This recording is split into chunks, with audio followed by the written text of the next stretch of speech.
Current का मतलब क्या होता है? वो तो एक स्पेसिफिक टाइप, उसे इलेक्ट्रिक करंट बोलेंगे।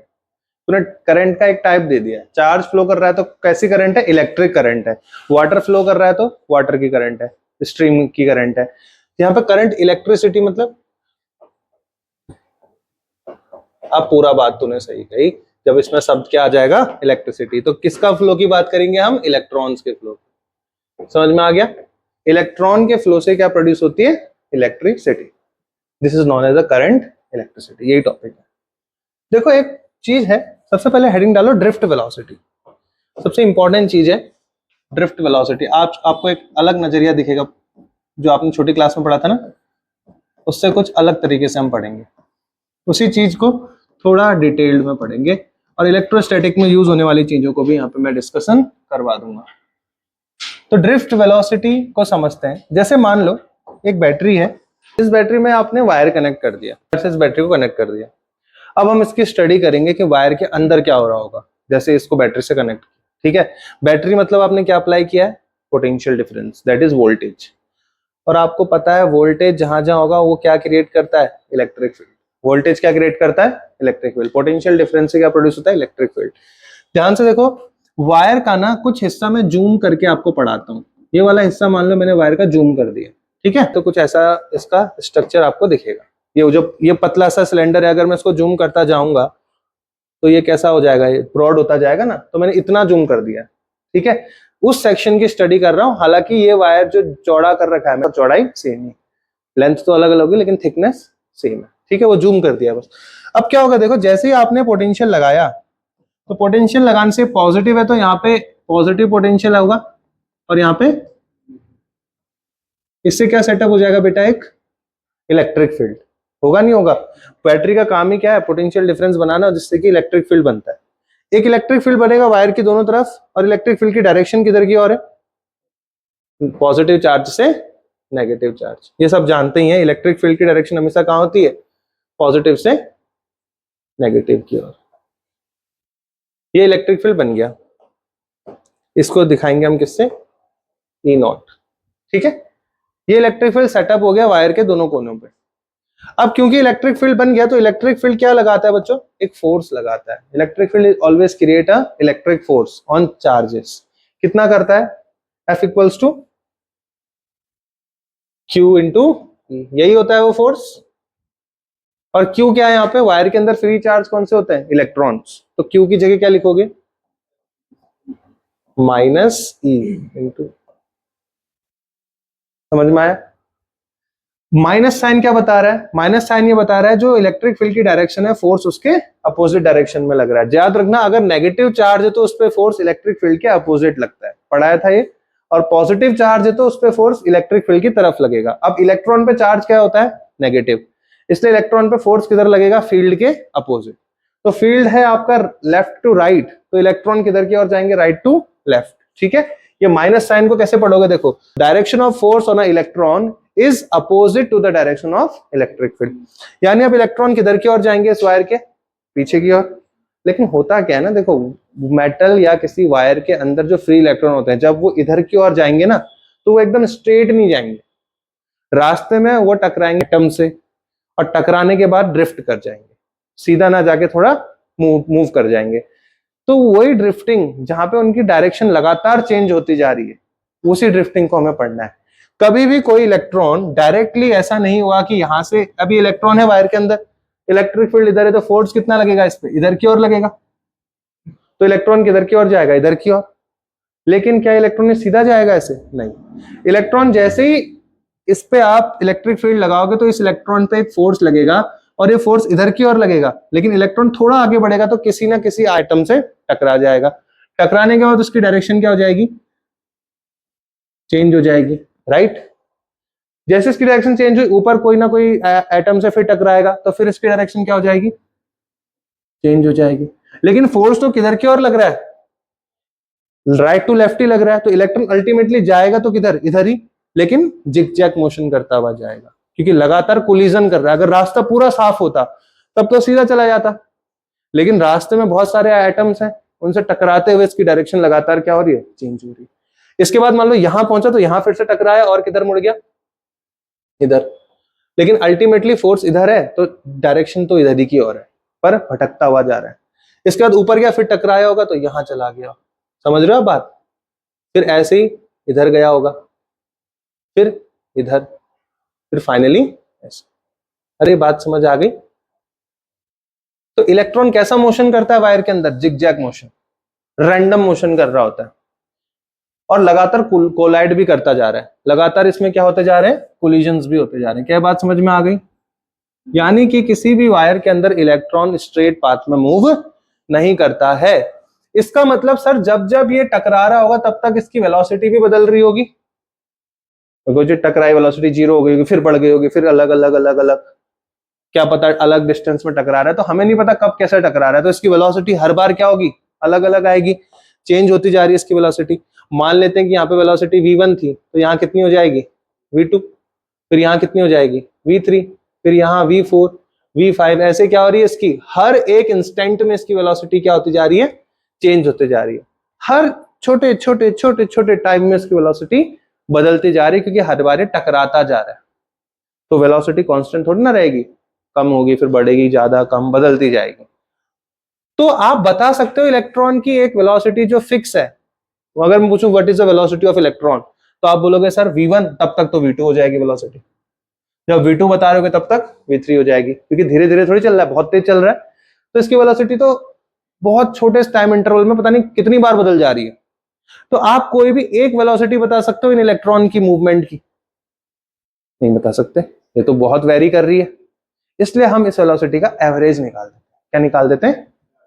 हम बोलते हैं यार हम एक वेलोसिटी नहीं बता पाएंगे, क्योंकि जिस टाइम तक मैं देखूंगा तब तक उसकी वेलोसिटी बदल के कुछ और हो चुकी होगी, वो भी सेकंड में नहीं, बहुत कम, छोटे माइक्रो सेकंड्स में। इसका मतलब हम एक फिक्स वेलोसिटी इलेक्ट्रॉन की बता ही नहीं सकते, क्योंकि उसकी किसी भी टाइम इंटरवल में फिक्स वेलोसिटी बन ही नहीं पा रही, वो तो चेंज होती जा रही है। तो उसी एवरेज वेलोसिटी को क्या बोलते हैं हम? Drift velocity. तो ड्रिफ्ट वेलोसिटी क्या है? Average velocity of charges, electronic charges inside the conductor. समझ में आ गया? What is drift velocity? The average velocity acquired by the electron because of the potential supplied to that wire. Potential supply नहीं करोगे तो क्या होगा? रैंडम मूव कर रहे होंगे, सबका 0 हो जाता है डायरेक्शन। ठीक है, डायरेक्शन नहीं मिल पाएगी उनको, क्योंकि फोर्स लगा कौन रहा है इनके ऊपर? इलेक्ट्रिक फील्ड, जो कहां से डेवलप हो रहा है? इलेक्ट्रिक फील्ड पोटेंशियल देने से। पोटेंशियल दिया तो फील्ड बन गया, इस फील्ड ने किस पे फोर्स लगा? इलेक्ट्रॉन पे, तो इलेक्ट्रॉन इधर की ओर भागा। अब सारे इलेक्ट्रॉन इधर जा रहे हैं, तो इलेक्ट्रिक करंट उल्टा आएगी। समझ में आ गया? तो बचपन में आपने पढ़ा था ना, इलेक्ट्रॉन की डायरेक्शन के अपोजिट में करंट होती है। अब आप समझ रहे हो, देखो इलेक्ट्रॉन चलता कैसे। कोई भी इलेक्ट्रॉन वायर के अंदर सीधा नहीं जाता, ड्रिफ्ट करता जाता है। मतलब इलेक्ट्रॉन को अगर इस वायर के इस पॉइंट से सेकंड पॉइंट में जाना है तो सीधा नहीं जाएगा, ऐसे ऐसे ऐसे करता हुआ जाएगा, और ऐसे करने में उसकी वेलोसिटी लगातार बदलती जा रही है। तो इन्हीं सभी वेलोसिटी का v1 plus v2 plus v3 plus v4 plus v5 का डिवाइडेड बाय n निकालेंगे तो हमें क्या मिल जाएगा? एवरेज। जिस चीज की हम फिक्स वैल्यू नहीं बता सकते, हम क्या बता देते हैं? उसका एवरेज। तो इसकी वेलोसिटी हम फिक्स नहीं बता सकते, तो एवरेज। तो ड्रिफ्ट वेलोसिटी को लिख दो, average velocity of the electron inside the conductor.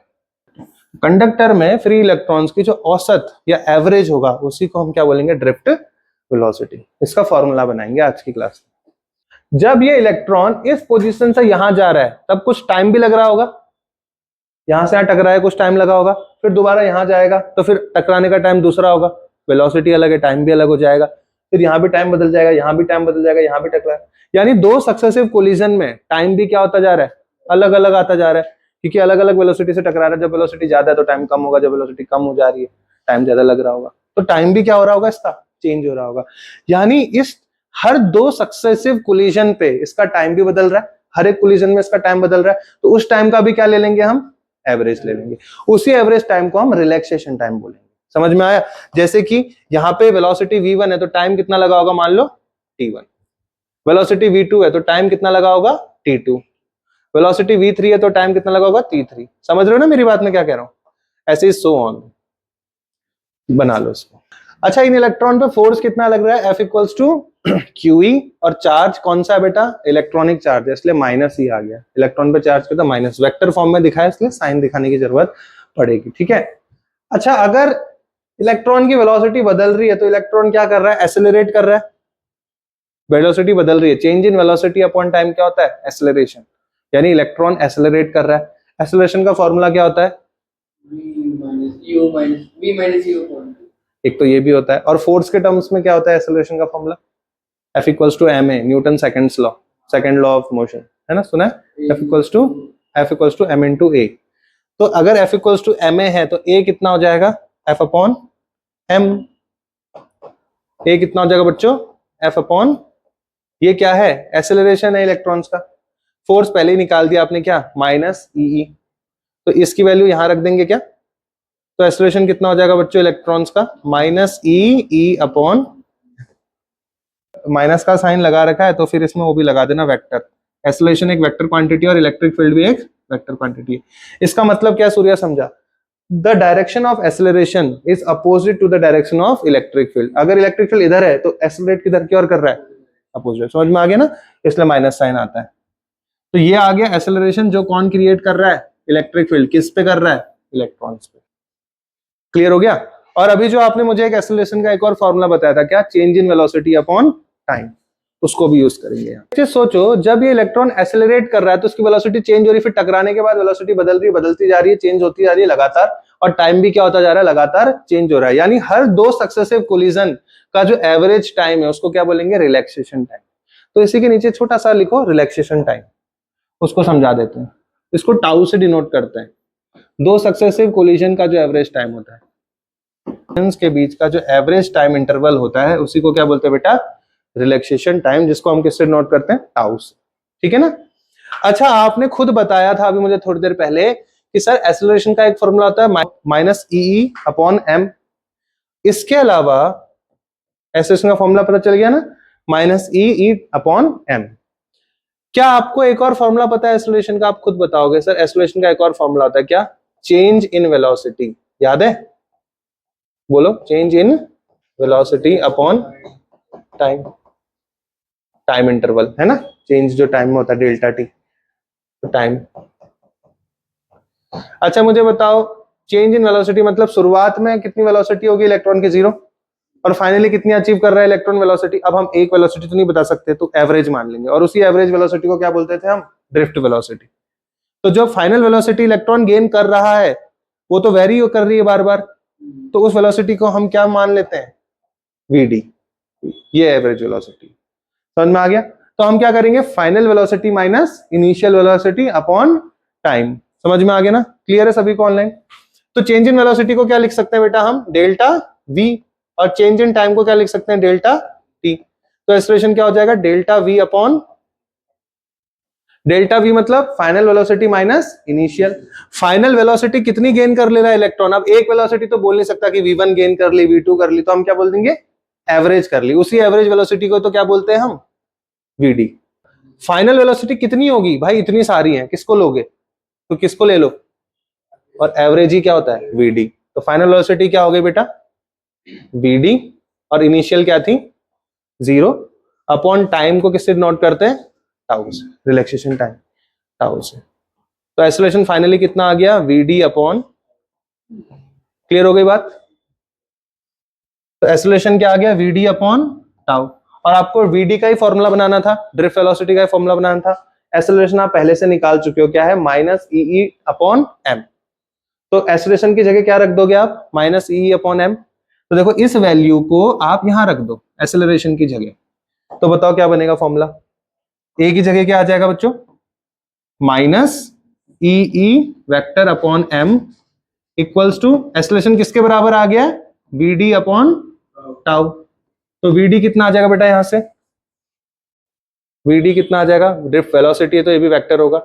vd vector equals to minus E tau, इधर है तो इनटू में चला जाएगा, E tau upon, this is the first formula for this chapter, drift velocity. कितनी वेलोसिटी से ड्रिफ्ट हो रहा है?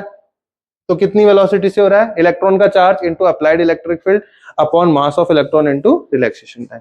अब समझा इलेक्ट्रोस्टैटिक्स का काम क्या था? इलेक्ट्रोस्टैटिक ने हमें ये सिखाया कि पोटेंशियल इलेक्ट्रिक फील्ड बनाता है, और वो इलेक्ट्रिक फील्ड ही किसको चलाता है? चार्ज को। ये पोटेंशियल बनाती कौन है? बैटरी। सोचो बैटरी नहीं होती तो कोई इलेक्ट्रिक फील्ड लगता ही नहीं, तो इलेक्ट्रॉनों में कोई फोर्स लगता ही नहीं। जब फोर्स नहीं लगता तो इलेक्ट्रॉन एक डायरेक्शन में मूव करते ही नहीं, और मूव नहीं करते तो करंट भी प्रोड्यूस ही नहीं होती। तो सारा गेम शुरुआत कहां से हुआ? इलेक्ट्रोस्टैटिक्स। इलेक्ट्रोस्टैटिक्स ने पोटेंशियल और इलेक्ट्रिक फील्ड का रिश्ता बताया क्या होता है। इलेक्ट्रिक फील्ड को पैदा ही कौन करता है? पोटेंशियल। समझ में आया? जितना ज्यादा पोटेंशियल होगा उतना ज्यादा इलेक्ट्रिक फील्ड, उतना ज्यादा इलेक्ट्रॉन पे फोर्स लगेगा। समझ आई ना बात? ये रिलेशंस है, इंपॉर्टेंट है एग्जाम में। अब याद रखना बेटा, एक चीज होती है, ये जो रिलैक्सेशन टाइम है ना, ये टेम्परेचर पे डिपेंड होता है। किस पे डिपेंड होता है? जैसे मान लो इस कमरे का टेम्परेचर कम है, तो अगर मैं 50 बच्चे भी क्लास में कर दूं, बैठा दूं अभी, तो आराम से बैठ जाएंगे, चाहे कंजेस्टेड होगा लेकिन बैठ जाएंगे। सोचो इस कमरे का टेम्परेचर मैंने 45 कर दिया और 50 बच्चे बैठा दिए, बैठ पाओगे? यानी कि जो रिलैक्सेशन टाइम है वो टेम्परेचर से उल्टा रिलेटेड है। कैसे? ध्यान से सुनो। अगर मैं कमरे का टेम्परेचर बढ़ाऊंगा तो तुम रिलैक्स कम करोगे, होगा ऐसा?